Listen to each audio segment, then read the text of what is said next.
Why do sperm whales love to eat giant squids? Hey, what kind of question is that? I'm not a sperm whale, but I also love eating squid. Basically, I said that for nothing. Given the size of a sperm whale, there really aren't many creatures that can satisfy its appetite.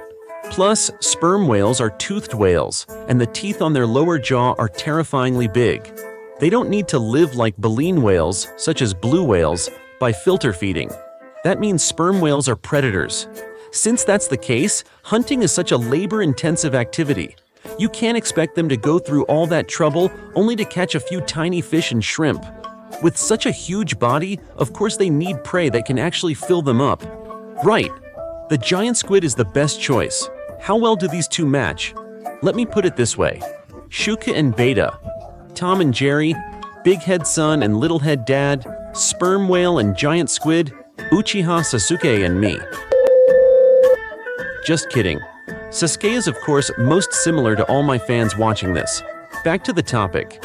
First, they live in very similar waters, both in the deep midwater and deeper zones, roughly between 300 to 1,000 meters underwater, and sperm whales can dive as deep as 2,000 meters. They can also hold their breath for over an hour, a perfect match. Second, giant squids are big enough. Giant squids and their relatives are the largest invertebrates in the deep-sea ecosystem. Adults usually weigh several hundred kilograms and are rich in fat and protein. Catching just one is enough for a sperm whale to have a good feast. Isn't that much more cost-effective than struggling to catch a bunch of tiny fish? Not only that, but compared to some larger fish, the giant squid is slow. Compared to tuna and sharks that sprint for their lives, the giant squid is like a hamburger floating in the water. Delicious and tempting. The squid's strongest weapons, besides its huge size, are its suction cup claws, but neither of those works on the sperm whale. In terms of size, sperm whales are often over 10 meters long and weigh 40 to 50 tons at minimum. Weapons? That row of huge, long teeth. What do you think those are for? You don't expect sperm whales to chew with them, do you? Right. Their main purpose is to bite down hard on the slippery squid, so it won't slip away. Exactly. Sperm whales usually swallow their prey whole, and even the giant squid's hardest beak, the whale's intestines can secrete a special substance to wrap it up and expel it. What gets expelled is the famous ambergris, known as the most expensive poop on Earth. So when you think about it, sperm whales don't just love eating giant squids. Their entire bodies, from diving ability to teeth to intestinal secretions, are practically made for eating squid.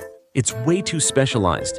And our poor giant squid, the only thing it can do when caught by a sperm whale is use its tentacles to fiercely block the sperm whale's blowhole, trying to suffocate it to death.